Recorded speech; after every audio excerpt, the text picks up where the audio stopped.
Losers. It's virtual, and because he'd be looking at finally the got red it. light, He finally got it. Look at the background. Hey, look at that. He finally got it. Whatever. Have a good great show. job by our producer. We always have to give him a shout out for just such a fantastic job where he just never makes any mistakes, and he's always on time with everything that he does. Great job. Great job. Fantastic bitch. Like, hey, look, I'm just saying this. Well, hey, bear down, everybody. What a hell of a wild card weekend. Nico, we are live now, so if you didn't know, we are live now. Okay. I was like, he doesn't know. He doesn't. I don't know. Got to catch up. Yeah, I mean, it was arguably the best Chicago Bears game in our lifetime. I mean, obviously, winning a Super Bowl in '85 was huge, but we were all young children. I barely remember it, and here we are. The thing with the Super Bowl that was expected. They were going to steamroll people. Yeah, none of this is expected. Right? This game made grown men crying. Like I'm not gonna lie, there was about a couple times during the game I was about to cry because I was just like I couldn't imagine this season going out like that. So yeah, no, I definitely. But yeah, I remember you were. Well, first of all, you sent a stat earlier today that blew my mind. This is so the Bears this year are 3-3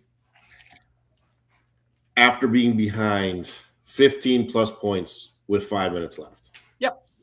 3-3. The rest of they're 3-3. The rest of the league 3-158. We're the only teams that do it.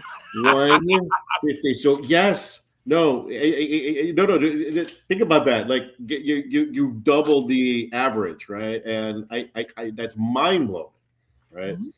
Because some of this is obviously the talent of Caleb Williams, and I was watching. Look, he's been the talk of every single talk show in America right now. I mean, it's I think we talked about it a couple of weeks ago. He had a tough road when he first got here, right? You had people who didn't believe in his talent, thought it was too emotional, thought the painted nails was weird. Yep. You had people like yourself who thought, why don't we just stick it out with Justin and build around him? Leave Justin alone. Right? Leave Justin alone. y'all gonna stop messing with Justin. Leave that man alone. Said no. He's a generational talent. We want him on the Bears. Like, could you imagine how sick you'd be in your stomach if they had taken Washington's offer and traded down? Yeah. How sick would you be in your stomach? Yeah. If you can make an argument, it's worse than the situation with Mahomes and Mitch Trubisky, right? Yeah. Because everyone criticized the GM at the time. Well, why did you trade up for Mitch Trubisky? There wasn't one team that didn't have Trubisky's number one QB at the time. They did. There wasn't one team. Mahomes played in a weird college system, and he needed an entire year of training to get it out of the system. Yeah. Trubisky was the number one rated quarterback. You can't say that about Caleb. He was the number one rated quarterback straight across the board. And, polls resisted. And I remember when rumors of Washington's offer came out. 3 first-round picks and go down one spot. Right. And then, of course, don't forget, this time last year, everyone's kicking themselves because, oh, my God, Jalen Daniels looks so much better than Caleb Williams. Yeah. I don't know anyone saying that right now. Nobody's saying that. Not a soul. The only thing that you would have to say is Caleb does need to make it to the conference championship. You could go both ways with that, but you got to remember, Jaden Daniels went to the conference championship in his rookie season. Yes. Don't forget, he did it by upsetting Detroit team that fell apart defensively. All their stars were gone. Yeah, and they were absolutely exposed in the playoffs, right? Which is what I think is going to happen to San Francisco this weekend. But that's a different conversation in a minute. But here's the thing: we did win the Super Bowl. We did. That was our Super Bowl. Here's the thing. So what it says is Bears act like they won the Super Bowl. Don't remember what it's like to win a playoff. Bunch of jokes. This sounds like a Packer who needs to get his head shredded. So bitch. Let your team go win something and then come here to the podcast and say something. But until your team wins something, no. Hold on. Let's give them some grace. Yes, the hype has been exceptional, right? But I don't know if it's necessarily just because the Bears had won that game, right? It was the fashion that they won it, and more importantly, look, I don't know how many times right here. I don't know how many times that people are they're gonna show this jump throw, but it's not over. It's not over, right? In fact, one of my jokes earlier today when Mr. Eli decided to buy a hoodie that had already put that logo out there. I did. I bought it. I was scrolling through Instagram and those ads, I always get annoyed of them. And as I'm scrolling through that, they always annoy me because I'm trying to watch videos. I don't want to see your ad. And of course, they throw something at me, and I'm like, you son of a bitch. I think one of the things I told you was that guy is beating that guy's running against a clock. And once a Nike lawyer gets a hold of it, trust me, that's going to be a Nike property before the end of this year.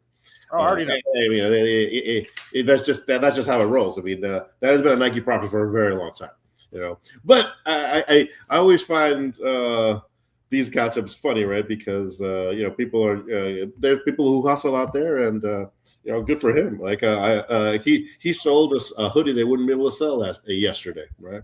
And again. I don't know if it's just because he was a Bear, right? I mean, the other aspect is, this play in of itself was something even professional athletes like would not over, right? Again, it was this year's version of the backwards hop of Saquon Barkley, right?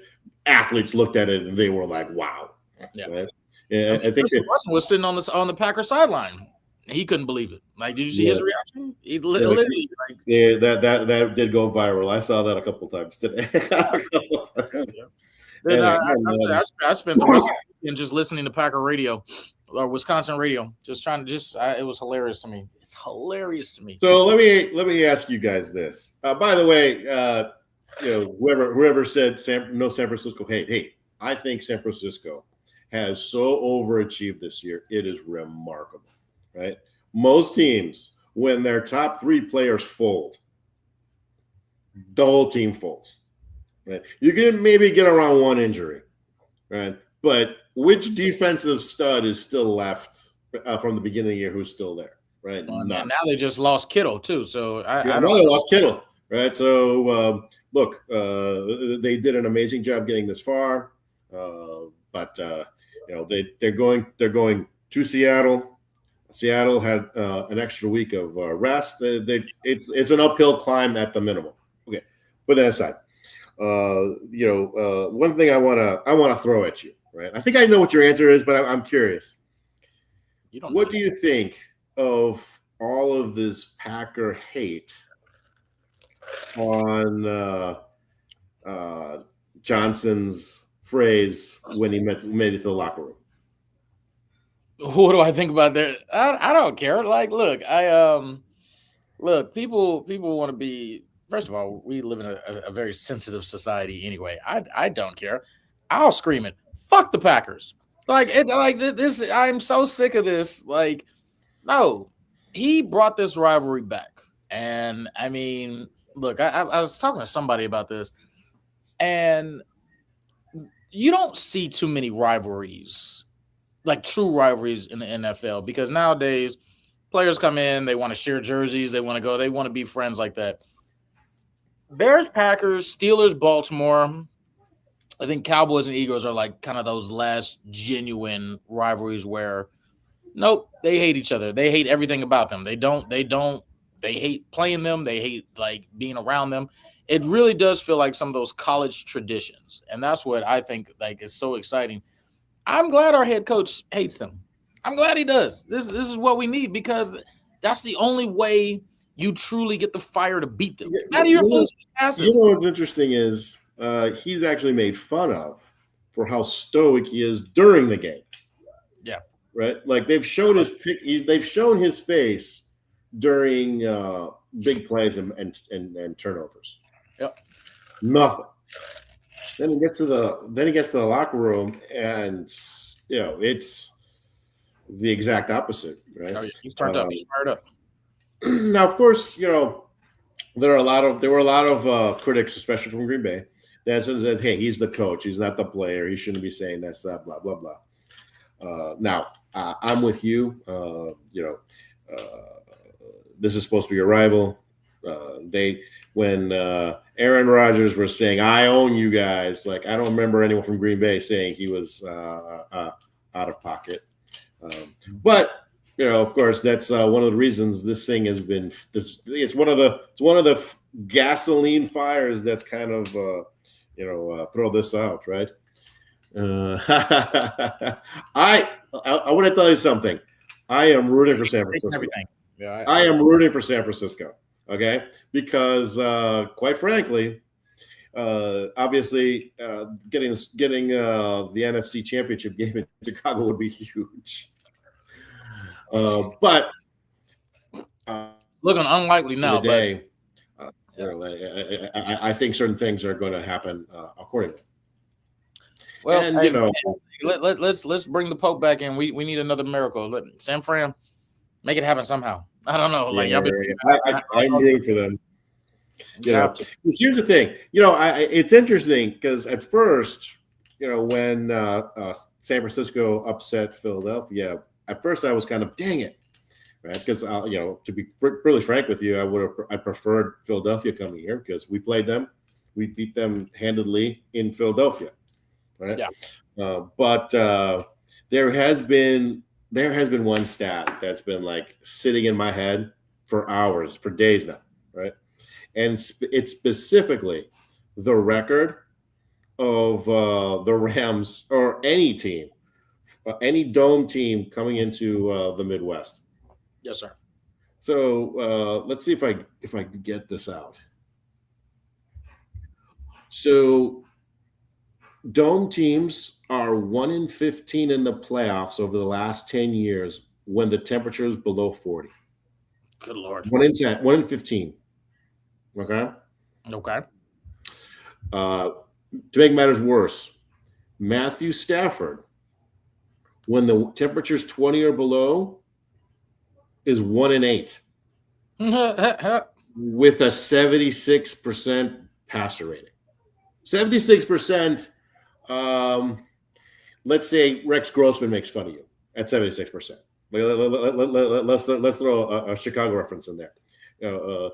Those are interesting little stats. And now that I think about it, it's like, oh, maybe we did want the Rams, right? I mean, if they're going to come here and and all of the ancillary indicators are in our favor, I'll take that, right? I mean, don't get me wrong. Again, either team you get to play in Chicago, right? So I felt a lot better about this matchup. The other stat that you're missing out on that one is Sean McVay is 0-2 in Chicago. Oh yeah, that's right. Sean McVay is 0-2 in Chicago. Rams haven't won in Chicago since 2003. Well, welcome to the Terror Dome. Let's go. Look, we don't get matched up with the Rams that often, once every 4 years, right? It's kind of like we said a couple of weeks ago. Get these warm weather teams playing in the cold weather, and let the chips lay and figure itself out. So it's going to be an interesting game. I mean, I think I think they are maybe a little bit healthier than the Bears are, right? I mean, we learned about Trapio's injury just the other day. Yeah. And that's the left tackle, right? So that remains to be seen if that's going to. But we got Braxton back. Well, Braxton, of course, has many years of experience. He was the starter at the beginning of the year, so hopefully he can plug back in and at least give us competent left tackle play, right? Because at the end of the day, as essential as Caleb has been, the main focus of the offense has always been the running game, right? And one of the reasons, especially the last few weeks, that the Bears started out sluggish is the running game started out sluggish. Mm-hmm. Right? You sit there, you call a run at a first down, you get 1 yard, right? Now you're throwing a pass and you miss something. Now you're third and long. You can't do that on a consistent basis in the NFL and be successful, right? You need those runs to go 5, 6, 7 yards. So you have options in the next couple of plays. Yeah. Now, I am interested to see if the Bears do make some adjustments because, obviously the major criticism of the Bears, these slow starts, it can't keep going. Yeah. They can't expect miracles at the end. So, because let's be honest, Green Bay, yes, Caleb was awesome, but Green Bay messed that game up big time, right? They deserve condemnation, from Green Bay and everybody else. Because, just the kicker alone left 7 points on the field. Yeah, 7 points. And, that's that right there. That's the difference of the game. I think there's something to be said about the stigma of Green Bay. Unfortunately, I think there's you got to look at all three games. Kind of happened with all of them, right? And so I think there was just like kind of this stigma, this boogeyman-esque type situation, and that's what we talked about in the show, like this, like last time before prior to the game. I was worried. This was the biggest one that. If we lose, this will be absolutely devastating, heartbreaking, all of that. If we win, though, who do you fear? You don't. I mean, let's just be honest. I mean, you're gonna have a West Coast team coming. You don't fear them coming at home. Going to Seattle, sure. Again, we've gone into San Fran and took. Look, I think it's premature to sit there and say we fear nobody, right? The defense has not been. Who's a huge threat? Who's a huge threat? Like what are you truly worried about? So you got the Rams, and we already see what their weakness is with Matt Stafford and that team. Okay, so Seattle. First of all, we don't know if that's a weakness yet. We're just making extrapolations based on previous data, right? And it's not bad data, right? I mean. One of my favorites. We just saw Matt Stafford throw a couple picks in the Carolina game. So I mean, this is not it's definitely a weakness. This is definitely going to be a problem for him. Like he had to go to Carolina, and so that's the other thing. They have to travel, and then they're traveling again. Yeah, they because that was another West Coast all the way to East Coast, right? That game was close. They're lucky to win that game. Yeah, and now they're going. Now they traveled all the way from East Coast, West Coast, back to Chicago. Yeah, good luck with that. And now instead of warm Carolina, you're going to have freezing temperatures in Chicago. They're predicting under 20 for the whole game. Yeah, right? Those are miserable conditions, right? That's not fun getting hit, And going back to Stafford and his issues, especially in cold games, the boy grew up in Dallas. I don't know if you knew this. Right? Highland Park. He did, yeah. Went to school in Georgia. Went to Georgia. And got drafted by the Lions, who play indoors. Right. So he didn't, he never acclimated himself to outdoor weather at any point of his career. So I think it's something that's going to has a reasonable chance of catching up to him in this game. Yeah. No, and that's the thing. That's why I said, so you go into that, take care of business. Maybe we get lucky with San Fran, doubt it. But I mean, again, that's another thing. That's another divisional game. Like our division rivals. Like you're talking about something that anything could happen there. And oh my God, if Seattle loses, And now the conference championship has to be held in Chicago, and San Fran has to come in there riddled with injuries, who we took down to the wire, and now you're coming in to our house. Well, give San Fran again. Let's give San Fran props for getting this far with all these injuries, right? And if they upset Seattle, we shouldn't be assuming like, oh, they're going to come here and lay down, right? I mean, they've had premium quarterback play and the best running back in the NFL carrying them to these victories. Now, again, it's uphill climb, but I hope we can both agree we're both 49ers fans this weekend, on top of being Bears fans. As far as who could be a threat moving forward. I mean, look, there's still a bunch of teams alive in the AFC too that have something to say. I mean, I don't know how much of that Houston game you saw, but that defense looks like no one can score on. Yep. And I think they're the new dark horse because Pittsburgh looked absolutely clueless on offense. Clueless. Dude, I'm gonna say it here. Like, if we lose in the Super Bowl, are you kidding? We made it to the Super Bowl. I like at that point, like whatever. No, that's happened in our lifetime. I mean, was it 06? But we made it with Rex Grossman as a quarterback. So it was kind of to be honest with you, if you really think about it, it was kind of a weird Super Bowl year. But of course, we lost to the great Peyton Manning, so it was understandable.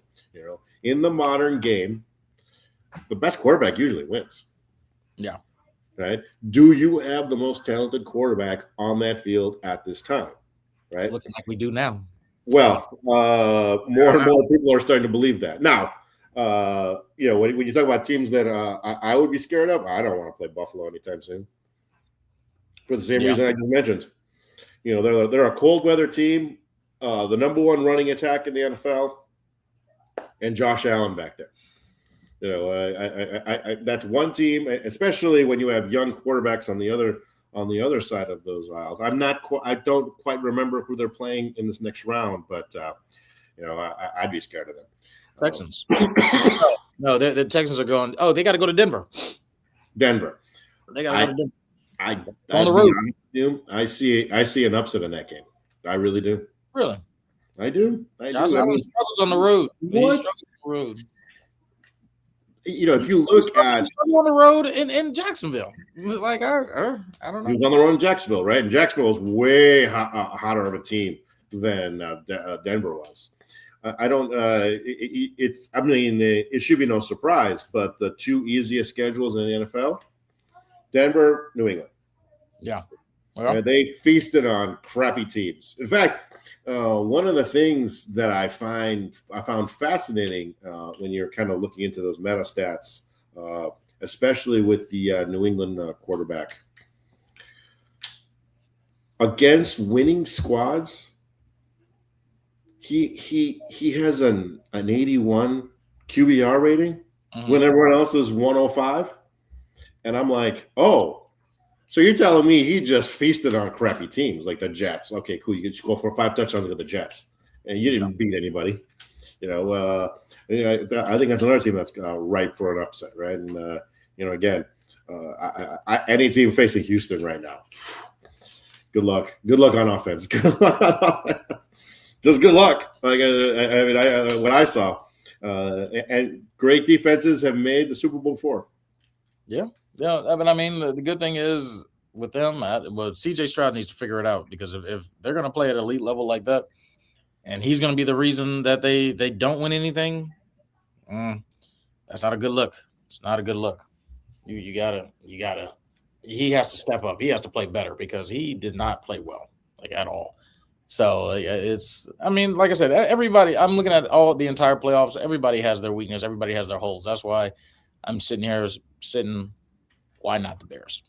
Why not? Well, again, one thing I will say, right? I mean, I sat there and I told you the X factor for last week was how Gordon and Johnson were going to act in the secondary. Yeah. the first half they were being roasted like marshmallows. Mm-hmm. Right? They don't score 3 touchdowns in a row without roasting D-backs. I mean, Jordan Love. To be fair, there was a couple of them fourth downs that Ben Johnson, he kind of put them in a little bit of a Jordan Love had in every statistical measurement a great game. Yeah, he had 360 yards and 4 touchdowns. They should have won that game. They didn't win that game. I mean, it was absurd that the Packers didn't win a game for several reasons. But again, Jordan Love had a great game. Now, Jalen Johnson, one of the reasons why the Bears were able to fuel that comeback is the D-backs tightened up in the second half. Mm-hmm. You saw that, especially with this crossing route with Jalen Johnson, where he actually was able to deflect the pass. It was the exact same play that Watson scored the touchdown in the first half. And he actually was able to chase him down on that next time. But, another fun little stat about that. So out of the 3 Packer games, all right, the Bears only held the lead for a total of 1 minute and 36 seconds. Yes, I heard that. Over all 3 games, that is absolutely ludicrous. It's bananas. It's bananas because it's like 2 out of these 3 games, and we only held the lead for 1 minute and 36 seconds. So you have 180 minutes here.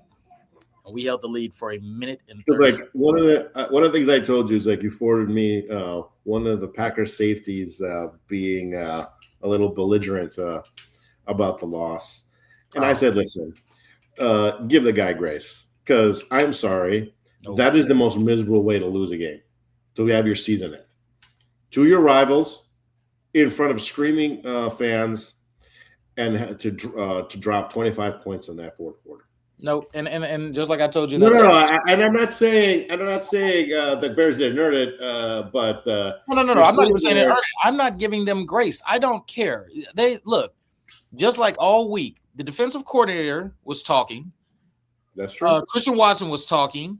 The running back was talking. They're all saying they wanted the Bears. They wanted the Bears. Yeah. I'm sorry, Aaron Rodgers.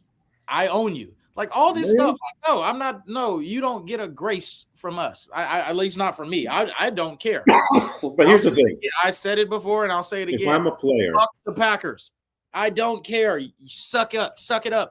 You suck. I don't care. I'm glad we knocked y'all out. I'm glad. Like y'all go home. Have fun. But let me ask you a different way. Mm-hmm. If you're a Green Bay Packer player, again, try to visualize, and you just heard the Chicago coach say "F you," wouldn't that make you angry? I don't care. I'm not a Packer. But I'm just asking. Like that should make you angry. Aaron Rodgers is telling the media, "I own you." So now you get it back. This is what you get back. Don't care. I'm sorry. You're not going to get sympathy from me. I don't. I'm not going to walk in their shoes. I'm not going to do any of that. I don't look. I'm just showing something. I just want to show a little heart because I have a lot of friends who are Packers fans. No, how do you show heart to somebody? They were beside themselves, so upset. I saw the video of the one. I forgot who the player. I think it was Josh Jacobs. He was like about to cry in the car. Like he was crying in the tunnel. I forgot. Or maybe it wasn't Joe. Who's number? I don't know who number 7 is, but it don't matter. He's literally walking in the tunnel crying. Like cry. Yes. I don't care. I don't have sympathy. I hate the Packers. I hate everything about them. I hate Green Bay. I hated Brett Favre. I hated Aaron Rodgers, Bart Starr. All of them go to hell. I don't care. Like, I don't care. This is, I'm telling you. Well, the fascinating thing about did you even see like Micah Parsons when he first came to he just got there. He's talking about he don't like us. What for what? You just got here. And don't forget, he was like writing all these glorifying posts about how much he liked Caleb Williams. Yeah. If you recall. Before the trade. And then switched it up real quick. But real quick. But of course there's 2 takeaways about all that. One, that Packers game next year is going to be there's going to be extracurricular activities on that game. Honestly, as fans, we should love it. right? Mm-hmm. But here's the other takeaway that I found fascinating. Now you see this, you see these graphics all the time. You know, which state is rooting for which team, right? Okay. And typically, you know, you'll see like if the regional teams will favor them, and then you'll see some blocks across the country. It was famous last year, during the Super Bowl, when that whole map was green except for Kansas City, right? One little speck of red. Everybody else wanted Philly win. They showed this for the Rams-Bears game. Mm-hmm. It was California, Green Bay, and the rest is Chicago Bears. Well, there we go. Hey, look, we got some people on our side.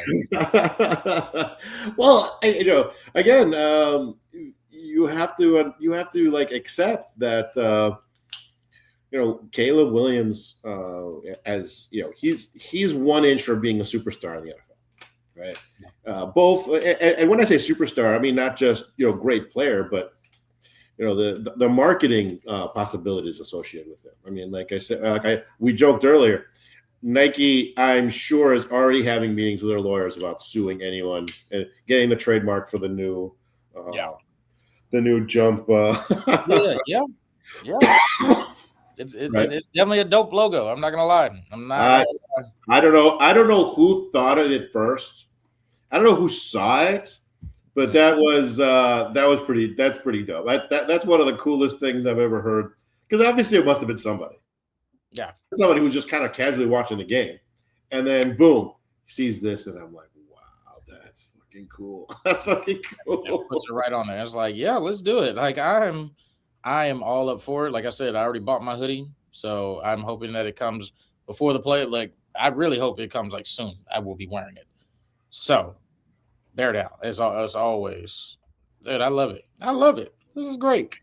Like it's like, you know, what's funny is like, so I forgot what I was watching, but I mean, it just reminded you how much of a football town Chicago is. And they talked about, like, you remember the skit, like, from SNL, obviously, the Bears. Well, they had Michael hosting SNL during the 90s. And they did that skit for him. They asked, who do you choose? Who would you rather choose, Mike Ditka or Michael Jordan? And they couldn't choose. What? And it's the funny thing about it. It's like, you can't choose between Jordan getting his 6 rings and Mike Ditka, who got 1 Super Bowl. Like, it just shows you how much Chicago cares about this football team. Right? You are right about that, right? I mean, they milked 1 Super Bowl win for 30 years. They were the youngest. At the time, they were the youngest Super Bowl winners in NFL history. They should have had, in the era before free agency as it exists today, they should have had at least 2-3 more. It is absolutely criminal that they only have 1. And quite frankly, you know, I'm gonna say something that's not popular in Chicago, but I strongly believe, I think Mike Dickle's a terrible coach. I really do. He didn't win Super Bowls. As soon as his defensive coordinator left, didn't do anything. And it was attitude in the office, attitude with the media, and again, all that got him was a really cool steakhouse and a skit on Saturday Night Live. I'm just saying. Hey, it shows you how much you'll be regarded if you just win a ring. It doesn't matter. I mean, think about it. Ben Johnson wins a ring this year. Let's say. Go ahead, speak it to existence. Go ahead. We're almost there. Look, nobody thought we were going to. There's nobody who will not consider him a superior coach to Mike Ditka. He'll be our version of Mike Ditka. Think about the personality. Okay, think about the Wiener Circle situation. Just that. Right? That he went viral for this thing. Yep. And all these people lining up for a Wiener Circle, and I'm like, the best advertisement I've ever seen in my life. Did you hear about Wiener Circle's new gimmick For the Super Bowl? I did. There's actually two. They have two new ones. One for this weekend, one for the Super Bowl. I didn't hear this weekend one. So the one in the Super Bowl. Yes, I did. Yes, I did. No. I want to bring it up. Stop. Go ahead. The one in the Super Bowl. Is if the Bears win, every single person at that parade they'll give hot dogs to. Mm-hmm. That's madness. Yes, as many as they can give out. That's what they said. As many as they can give out. The one for this weekend, and I want to save it because I know how much you love this guy. The defensive coordinator, Dennis Allen. If he takes his shirt off, DA, you got to do it. What's funny is when Ben Johnson first heard it, he was like, "That's absurd, man. No one wants to see my shirt off." And he takes his shirt off. I'm like, dude. There's a lot of guys who are. It's not just the all right, cool. You're not a professional athlete. There's no reason you should be ashamed. But I don't know. Dennis Allen. I don't know. I don't know if it's the same. If it's in the same neighborhood. No. They want Dennis Allen to do a dance. Hold on, wait. Let me see if I can pull it up real quick. So he's supposed to do a. Hold on. I'm gonna find it, but he's Yeah, like do it like in the post game if they win and he does like a dance. I could have sworn it was just shirt off, but if you heard differently, please let me know. By the way, shout out to Sergio. Hey, look, I think the story of this playoffs, and we kind of talked about it last week, is how many high QB draft picks were selected, and specifically last year's draft. We have the first, the third, and the 12th pick in the playoffs, all 2 seed and above. I find that absolutely remarkable. I mean, when the Broncos selected Bo Nix, who was at the time the 6th quarterback selected in that draft, mind you, that was slot 12. Everyone thought Denver was crazy. Oh, so they want Dennis Allen to do the Macarena if they win, after a win. They want him to do the Macarena. But what Sean Payton said, like, this is the guy who's best resembles his previous Hall of Fame quarterback. Drew Brees. Right? Yes. And again, jury's still out. I mean, he had a great season, but Denver is another team that's looking straight up, right? And I wouldn't be shy. And to be honest with you, the AFC Championship game I would love to see is Broncos Patriots. I don't think it would be particularly close. Wouldn't that be a rematch of 2015? That sounds like a rematch. I mean, Peyton Manning was there for 3 years, right? So I'm pretty sure they ran into New England in the playoffs. I think that was the 2015 where then they met the Panthers. They met the Panthers in the was that Super Bowl? I'm trying to remember. I don't know. I thought you've seen the stat with the AFC, right? In the last 18 years, only 5 quarterbacks have made the AFC championship. Yeah. 5.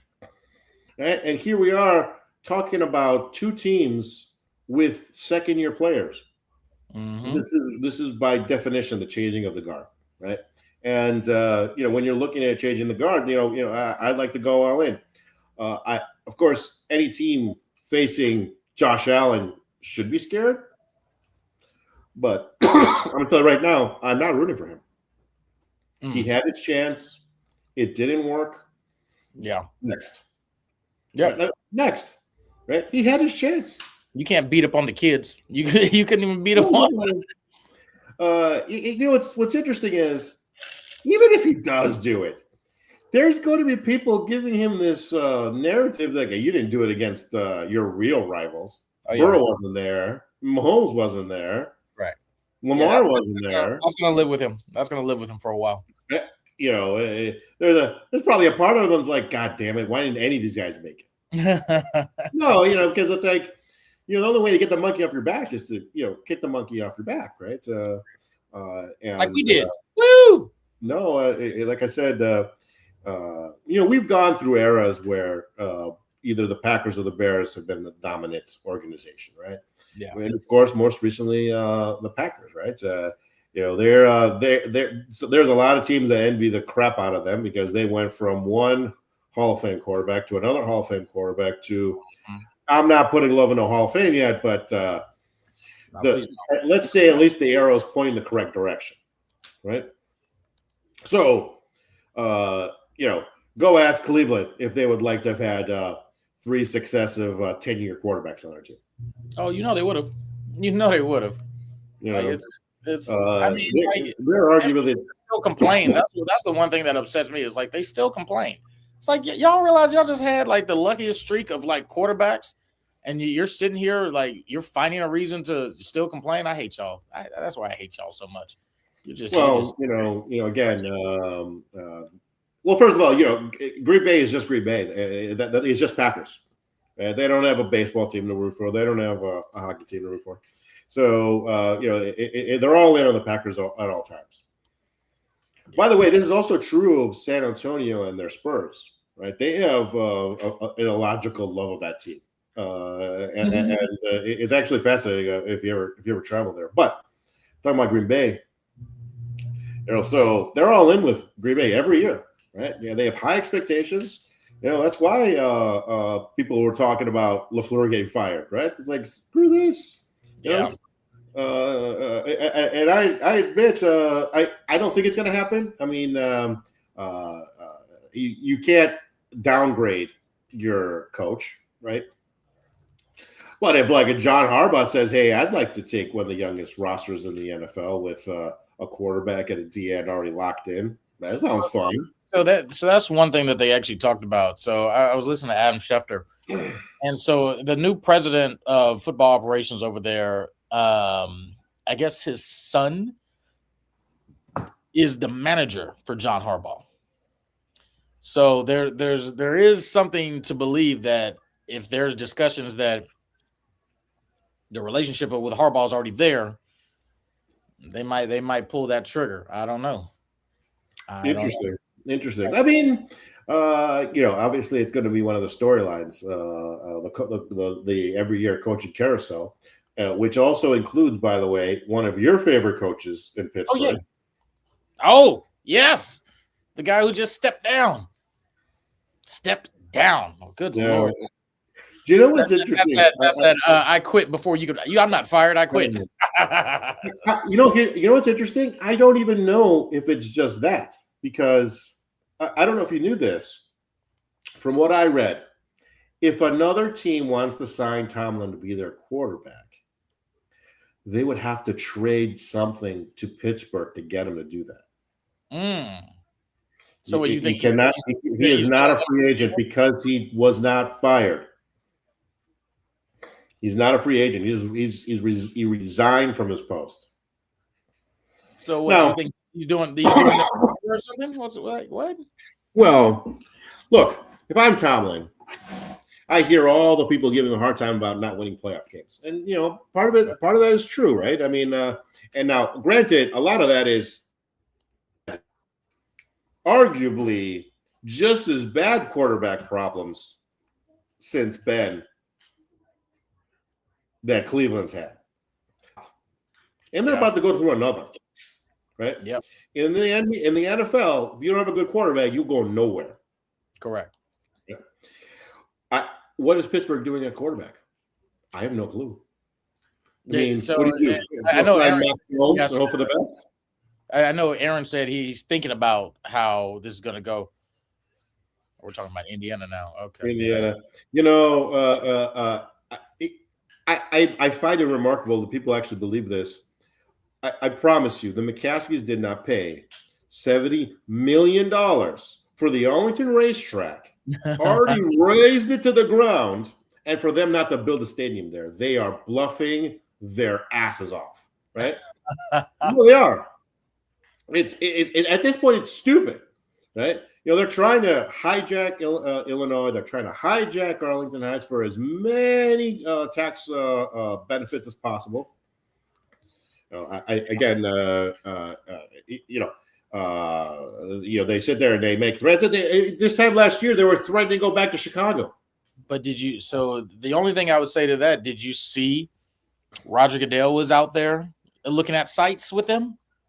That's the only thing I would say about that. Once Roger Goodell gets involved, I think they're serious. Now they may be using it as like you said, a bluff, but yeah. Well, listen, Roger Goodell is not a purveyor of information, right? He is the NFL's owner's automaton. The great South Park show put him exactly what he is, right? In one particular episode, they made him a robot, and all the NFLers were just controlling him. And that's essentially what he is. He's a spokesman. He is not someone who has any interest outside of furthering the cause of his owners. And if the Chicago Bears ownership, one of the oldest ownerships in the league, says, "Hey, I need your help with bluffing the state of Illinois and some more concessions," yeah, sure thing, boss, no problem. Sure thing, boss, no problem.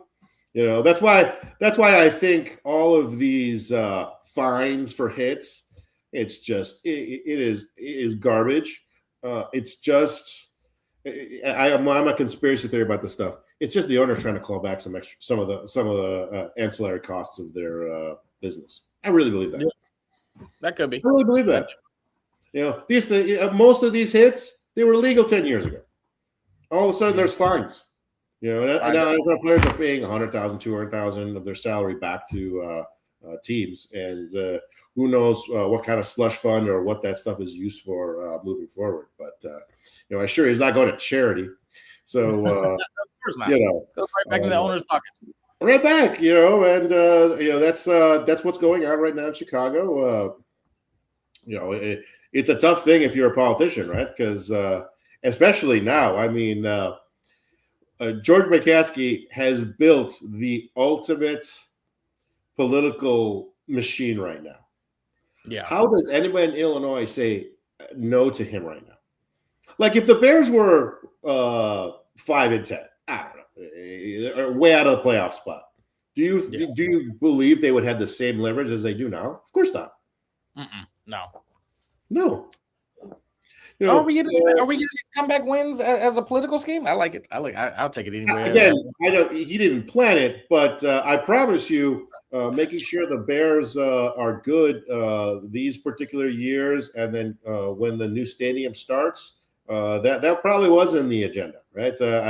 He goes, Poles, we got to have a winning record going through this next couple of seasons because we got a big construction project. PSL licenses are expensive as hell. More and more corporations are refusing to allocate these huge costs. Regular folks can't afford them, and they got to make business decisions. Yeah. So it's there is political machinations going on, and going to the guy about Indiana, I do not believe that one goddamn bit. We're both being poker players. I would call that river. I mean, I think there is something to be said about what does it look like for a recently Super Bowl winning team to threaten to leave the city. Like I'd be shocked too that the city would allow it. Like they would bend to every will. Like they would bend to every request that they want. Like there's no way that you walk out of that and say, yeah, go ahead, leave. You come on now. Y'all know what the Super Bowl does. Y'all see we've seen what the Super Bowl does for this city. The city blows up. So you're gonna tell me now you're gonna no, we don't need that anymore. Okay. You know what? Amusing stat I've seen in the last 2 weeks.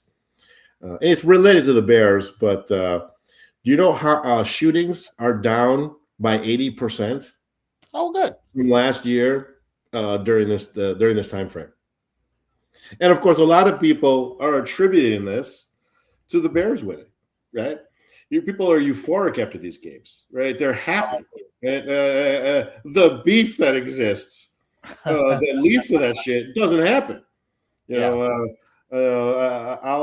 I'll leave some details out, but let's say Saturday night, my co-host got animated during the game. Let's just leave it at that. Let's leave it at that. I don't. You went from saying I completely disagreed with, like, oh, if we lose this game, the season's over. This is a complete destruction of the useless season. I'm like, well, I don't know if that's necessarily true. I still stand. I like obviously. So and I'll clarify that. Obviously, the future's bright. Ben Johnson, right guy. Caleb Williams, right guy. The future's bright. But no, you get knocked out of the playoffs by your rival. No, that's a loss. That season is considered a loss, in my opinion. It's just I didn't necessarily disagree, although I understand the sentiment. Yeah. And then, but again, you went from one euphoria to the other. Yes, that's what this heart attack team does. It was okay. Let's use the word vociferous, right? People could hear it from a couple blocks over, right? And look, that's just you're just one person. Imagine, another million people in Chicago acting that way, right? I mean, there were so many videos about how people were reacting when the Bears pulled out that comeback, right? Yeah. So, you got Caleb Williams, with his superstar moments, Chicago Bears being labeled the new America's team. It's a fascinating convergence of events that's happened with the Bears. So do you know another just fun little conspiracy thing? So somebody sent me a video today, and I thought that was pretty funny. So it talked about the conspiracy theory that we hit a different timeline when the Cubs won. So in 2016, Cubs win the World Series, puts us on this trajectory of just all of these things happening. And it's since then, the world's felt a little weird, right? They're now saying the conspiracy is for us to get back on the right timeline. The Bears have to win. The Bears have to win the Super Bowl, and that catapults us back. I mean, again, let's be fair. It hasn't been 90 years since the Bears have won a Super Bowl, right? And in fact, we've actually been in the Super Bowl within most of our lifetimes, right? So I don't know if the gravitas is necessarily the same. But I still stand by what I said earlier this year. A Bears New England Super Bowl will be the highest rated Super Bowl by a significant margin. Oh, 100%. 100%. Because like the narrative, the first pick and the third pick and Chicago, Boston, a replay of 85, it won't stop. It won't stop. It'll be over and over and over again. The whole media will just eat it up with a spoon. And so will I. And I'll just be excited to be there. It'd be great. So can I mention something else that I found fascinating? What's that? I said earlier this week I sent you what I thought was the funniest meme this week. It was the Colston Loveland apology letter.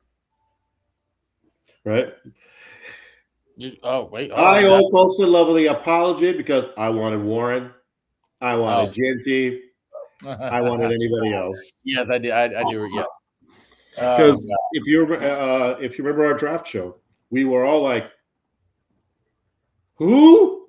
Yeah. No. Yeah. That was not. Colts was being crucified the first half of this year because Warren was having a excellent season. Yep. If you look at just second half stats, especially if you include the playoffs, which is cheating a little bit, but it's not completely unfair. Colston Loveland has the second highest yards per route run of any tight end in the league. I've seen expert rankings, and now this is early, but I've seen expert rankings that have him ranked the third tight end overall. in fantasy drafts. God almighty. We went from what the hell were the Bears thinking to one of the top 5 tight ends in the league, right? That is a logarithmic upwards curve I've ever seen. Dude, and I mean, I'm here for it. Like that's like I know I do feel bad because I mean, look, wow, Cole Kmet. I feel bad. I feel bad for like how that's going because he got his extension and now now you're just a blocking tight end at this point. Look, first of all, Cole Kmet still caught 30 passes this year, which wasn't that much of a downgrade where he was last year, by the way. Didn't that like cut in half? Isn't that like cut in half? He had a really crappy year 2 years ago, right?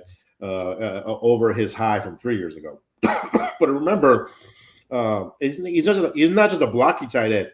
They've put him at fullback. You know, he is one of the glue players on this team. I fully expect him to be on the Bears squad next year and fully functional and having plenty of involvement. But again, Loveland is checking every box these last 3 games. Obviously, he led the Bears in receiving yards in this game, right? He is now his game is the highest, is the most receiving yards by a tight end in NFL history for the playoffs. Jesus. Think about that for a second. All the tight ends, the great ones, Kelsey, Shannon. We were talking about a couple of them the other day. Jimmy Graham, none of them. Oh yeah, Jimmy Graham, none of them. Coles Loveland stands above him. He's still 21 years old. Good Lord. The article. I'm with it.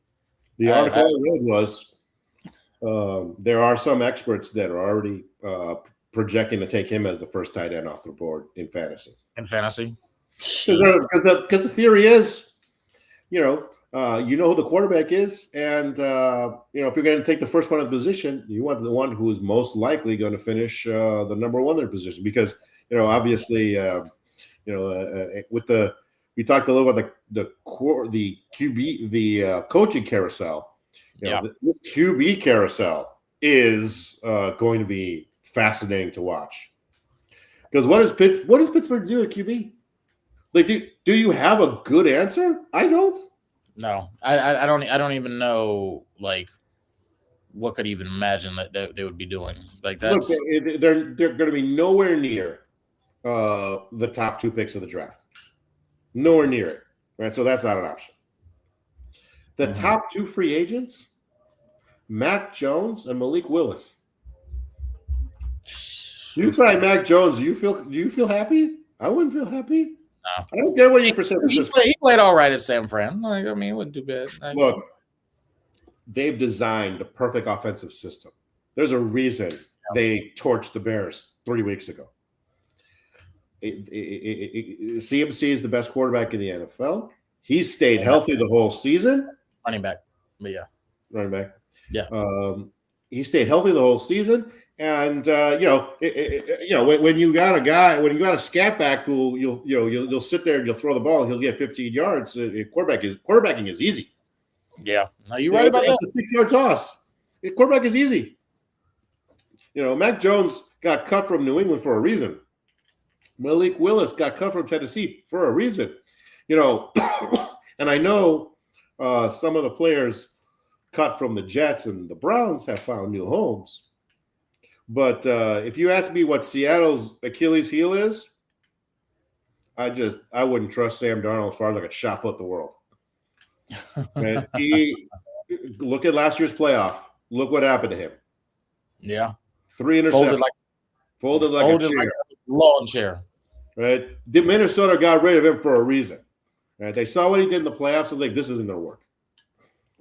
I would rather gamble and see if I can, get a Super Bowl contending quarterback rather than deal with another guy who will be really, really good.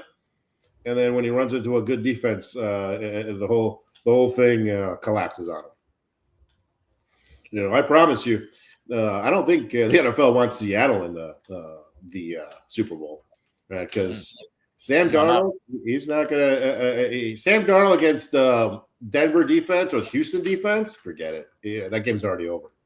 Yeah, I mean, and there's no market for it. I mean, they still got to sell. They still got to sell this game. So if anybody's going to sit there and be like, nah, nobody's looking into that game.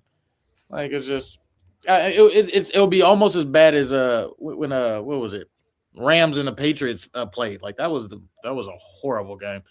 I hated every minute of it. Like that Super Bowl was one of the most boring.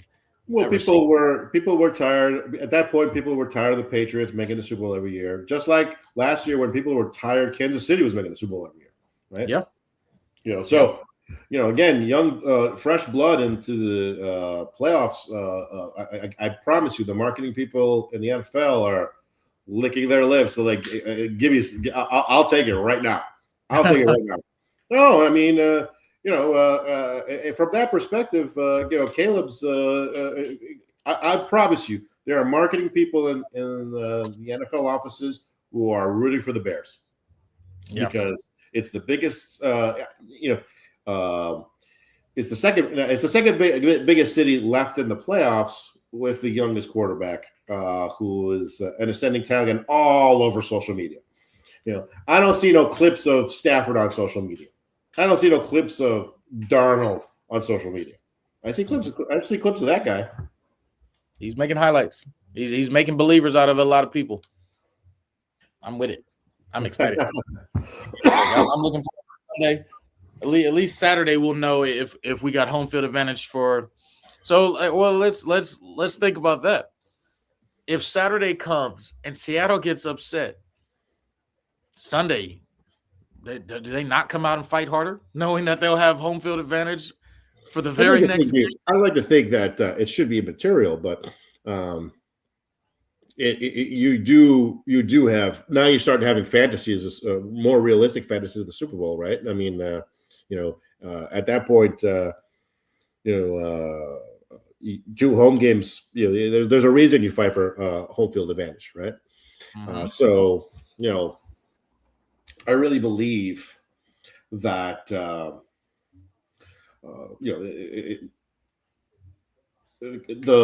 Chicago Bears being the only non-West Coast team is actually in their favor.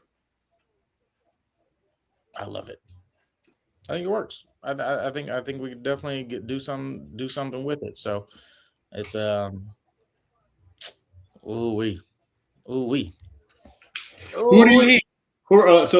let's finish. Let's finish with who do you think is going to be winning in the AFC games? All right, so who we got? Texans and Pats, and then Denver and Bills. I actually like Sean Payton. Like I think his experience is going to be a lot better than Vrabel's, even though I do like Vrabel. I think I'm taking Denver. Okay. And I'm going to. I think the Texans. Oh my God! After watching that game, I don't know. Like, and it's hard to see it because it's like you're right. Like to that point, like the Patriots. Who have they played? Who have you really played? And so like now we're sitting here like, okay, now you're gonna come up to like a real dominant team. I don't know. They look really scary. I don't think they recover from that one. So yeah, no, all right. I'm taking Denver. So Denver and Texans in the AFC Conference Championship game. That's where I'm at. Yeah, I'm gonna be forced to agree with you. It's hard. First of all, I know we talked about Allen being the scariest quarterback in there, but the Buffalo has way too many crappy losses this year. Yeah, I mean, this is not last year or the 2 years ago, 3 years ago Bills. They have crappy losses, and it stems from a defense a couple steps back, and I think it does catch up with them in this particular game because again, Denver has the number 2 defense in the NFL, and you can't ignore that. Vice versa, At first, I thought Houston was barely. I didn't think Houston. I didn't. You could convince me Pittsburgh was going to win that game, and I watched that game like, oh crap! I'm glad I'm not a casino. Houston has the number one defense in the league, right? So I see that as something that makes sense. Denver, Houston, number one defense, number two defense. Let's go. Yeah, I think it works. So it's going to be interesting, and then I'm definitely hoping it's going to be what we're hoping for is Chicago and good old San Fran. That's what San Fran. Hey, look, you can make a real good argument. The most entertaining, minus the outcome, was the Bears 49ers game. Which was basically no defense allowed. Tecmo football. Let's go. Right. Let's go. Let's go. And you know what? As the opposite side of what the AFC is, where we're thinking of two hot shot defenses. It would be kind of interesting, two hot shot offenses to sneak into the NFC Championship game. Yeah, and for all the flaws and injuries Denver's had, San Francisco's had, their offense has been humming all year, and I actually think they will score on Seattle this weekend. So, anyways, all right, I'll see you again Sunday. Right? Hopefully, where we're gonna be at? Where we're gonna be at? That's your line, not mine. Oh, that's me. That's my line. Oh, we're gonna be at the. Well, look, I always like. After this past weekend, I will make sure to never not go anywhere else but the absolute Dallas home for the Chicago Bears, live from the Wingnut in Richardson, Texas, right off 75 and Campbell. And so, like, if anybody, you haven't been there, you're a Bears fan, you got to go. The game is nuts. One of the owners, Tony, actually, he put the surveillance camera on our one of our chats. Oh, really? It's standing room only. Standing room only. The place is absolutely live, and it's going to be live on that game. So I need to be around Bears fans. I need to be around Chicago friends because, like you said, last Saturday, nope. You wanted to show emotion, and there were people who did not care there. And I mean, look, it was what it was. Obviously, we were at this other bar for a different reason, but it's like you said, and I think we mentioned this before. Wingnut is the only Chicago-sponsored bar. Yes. Chicago Bears sponsored bar outside of Chicago. Yes. Which I find fascinating. It's absolutely great. Love it to be in there. So I'm looking forward to it. Hey, let's keep this playoff run going. Let's go. Sounds good.